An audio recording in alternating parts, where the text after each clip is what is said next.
Assalamualaikum warahmatullahi wabarakatuh. Diperkenalkan kami dari UIN Purwokerto, Pak. Mau menanyakan sedikit tentang industri perusahaan yang Bapak geluti. Perkenalkan dulu, nama saya Kisakia Fateah dan teman saya Setio Budianto, Pak. Nih, sebelumnya kita mau mengajukan wawancara nih, Pak. Bapaknya berkenan nih. Ya, monggo yang pertama. Kalau boleh tahu dengan Bapak siapa ya, Pak? Dengan Bapak Hadi Nur Salim. Jadi saya mau nanya, Pak, awal mula Bapak mendirikan usaha ini gimana ya, Pak? Ya, waktu awal mula saya mendirikan itu, saya itu jadi karyawan tuh 7 tahun. Jadi karyawan 7 tahun, di situ ya juga sudah banyak lah yang saya alami di situ ya, melihat situasi saya jadi karyawan 7 tahun dan saya juga jadi manajer, jadi pengawas, waktu itu pernah jadi ke manajemen. Nah, melihat dari situ ternyata usaha roti ada peluang besar. Dari keuntungan, lihat keuntungan di situ, melihat ada peluang untuk membuat usaha. Dari situ itulah saya langsung berusaha keluar dari perusahaan itu dan saya mendirikan sendiri. Terus untuk modal awal dari pendirian usaha Bapak ini, Bapak dapat dari mana? Dari pinjaman atau dari modal Bapak sendiri atau ada investor ya, Pak? Waktu itu awal mulanya saya hanya modalkan modalkan niat dan kejujuran saja. Waktu saya tidak punya modal sama sekali. Waktu itu saya awal mula merintis itu masih sambil kerja itu. Sambil kerja itu saya sudah bikin perusahaan di rumah. Nyambi. Ya, itu di rumah sudah ada 2 karyawan. Walaupun saya masih jadi karyawan, tapi saya punya 2 karyawan waktu itu. Nah, dari situ saya merintis, saya jual ke pasar. Nah, dengan adanya saya kerja di perusahaan itu kan saya banyak link. Nah, akhirnya dari situ itulah banyak yang percaya dengan saya. Ya, mereka kan kalau roti itu nggak perlu pakai modal, Mas. Asalkan kita punya skill, punya kemauan, insya Allah banyak yang ngutangin. Ya, ditopang sama mereka, banyak yang menopang. Tapi sebelum itu saya emang sudah punya modal. Awalnya emang sudah punya modal. Waktu itu dikasih oleh kedua orang tua saya dengan modal 7 juta saja. Sudah sebesar ini sekarang ya, Pak? Alhamdulillah bisa sebesar ini. Terus untuk pendiri dari usaha Bapak ini dari Bapak sendiri atau ada partner lain yang ikut mendirikan usaha Bapak? Bareng-bareng gitu, Pak? Tidak ada. Untuk awal mula perusahaan saya sendiri. Saya emang berusaha sendiri, berdiri sendiri. Dengan skill saya berdiri sendiri. Ya, dengan qadarullah bisa berjalan. Adapun teman-teman waktu itu banyak yang mengajak menginvest, tapi saya tidak. Karena kalau invest itu nanti ya ribet lah. Hasil ribet, tetap ribet. Harusnya sendiri saja. Terus untuk merek roti Bapak ini terinspirasi dari mana ya, Pak? Apa ada? Waktu itu nama saya kan sudah melambung ya, sudah banyak yang kenal dengan nama saya. Akhirnya saya bikinlah Salim Bakery. Gitu. Nah, waktu saya kerja itu banyak yang kenal dengan nama saya gitu aja. Akhirnya biar cepat promosi, waktu itu saya tempelkan nama saya. Dan juga Salim kan artinya selamat, Pak. Semoga saja selamat itu. Terus Bapak ini kan bergerak di bidang makanan ya, Pak. Jadi kenapa Bapak memilih bergerak di bidang ini nggak di bidang lain gitu, Pak?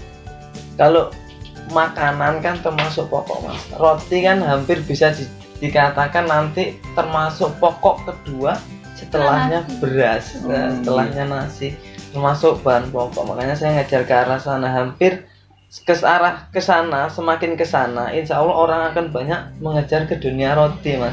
Contohnya pekerja lebih simpel atau roti mangkat kerja, roti nanti siangnya baru nasi, sore nasi, pagi bisa diganti dengan roti seperti itu.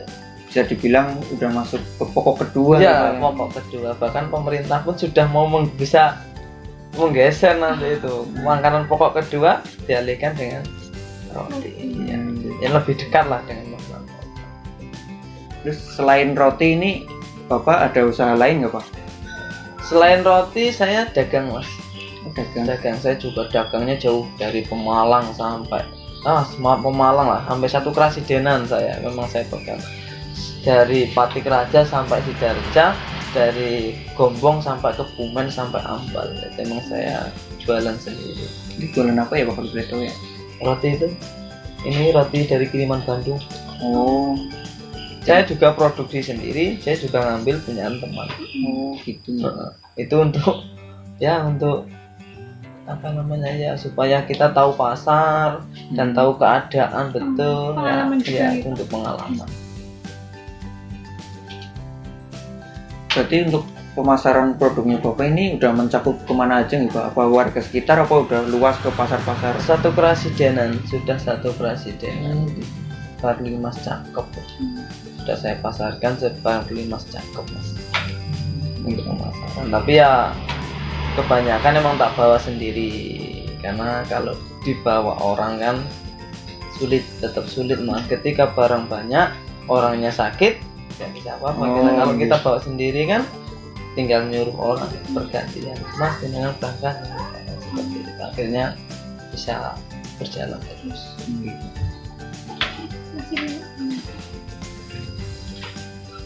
Baik, kalau karyawan Bapak ini kan ada beberapa ya, ini diambil dari warga sekitar atau keluarga Bapak nih Pak? Hampir kebanyakan dari keluarga mas, karena saya membangun usaha itu ya untuk keluarga saja, supaya keluarga tidak ada yang menganggur. Iya, Pak. Saya, keluarga dan warga sekitar. Adapun yang jauh-jauh kok ketika dia mau kerja ya boleh. Dari Jawa Barat juga ada, dari Banjar juga ada. Berarti nggak ada syarat tertentu nih Pak? Nggih. Syaratnya tetap ada mas. Oh, ada. Setiap perusahaan harus ada syarat tertentu. Oh ada. Karena satu, orang kerja kalau nggak ada syarat dia nggak maksimal kerjanya. Syaratnya hanya mudah. Kalau saya Nggih. mau kerja dan jujur.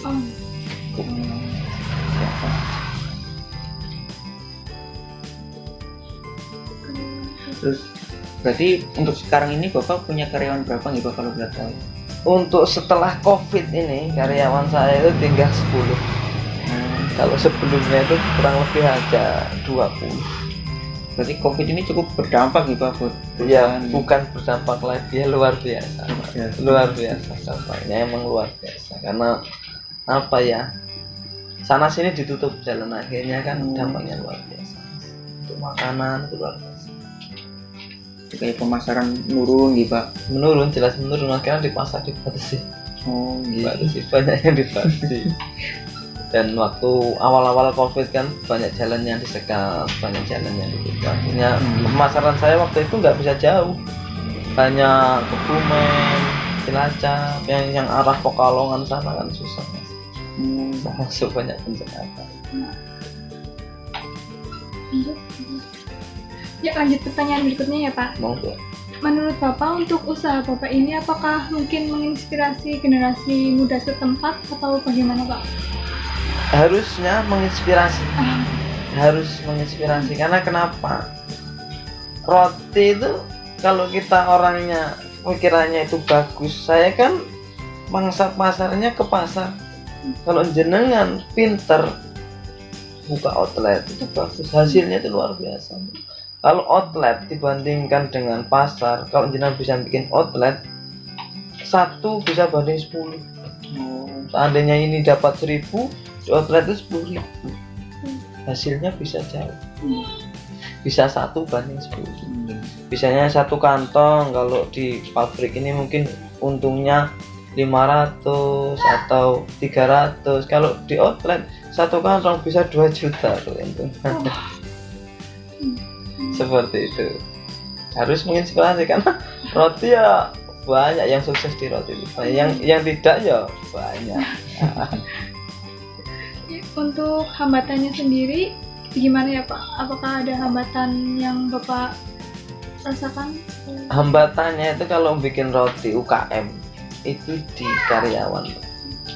Terbesar hambatannya itu di karyawan. Pas pesanannya banyak, karyawan nggak pada berangkat. Pas pesenannya dikit berangkat semua.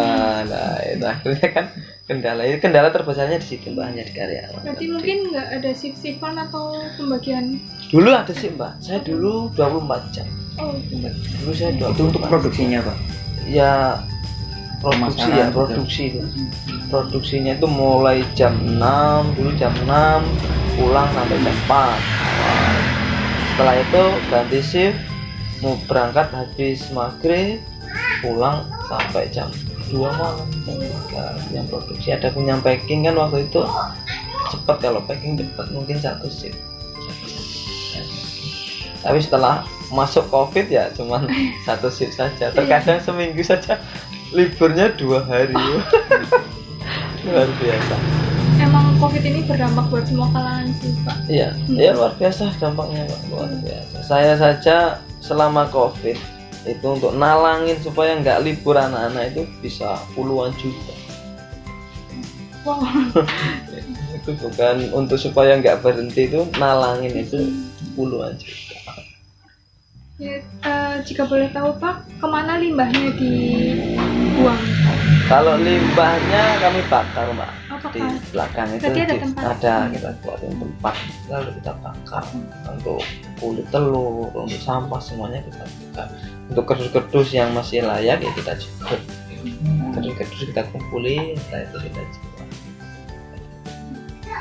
Untuk tujuan usahanya Pak, adakah pencapaian tujuan yang Bapak inginkan dari usaha Bapak? Tujuannya ya, kalau awal saya mendirikan tujuannya sudah ya banyak yang tercapai. Sudah banyak yang tercapai. Dari roti itu banyak yang tercapai. Awal mula belum punya rumah, belum punya tanah, sekarang ya sudah bisa membeli. Dan tujuan yang paling utama ya memakmurkan keluarga itu. Tujuan saya paling utama waktu itu mendirikan, yang membuat saya untuk mendirikan pabrik itu, tujuan utamanya satu, supaya keluarganya tidak kelaparan dan tidak susah mencari pekerjaan.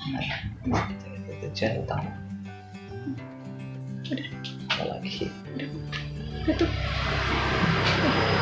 Mungkin ini saja sih Pak, pertanyaan dari kami. Terima kasih untuk waktunya.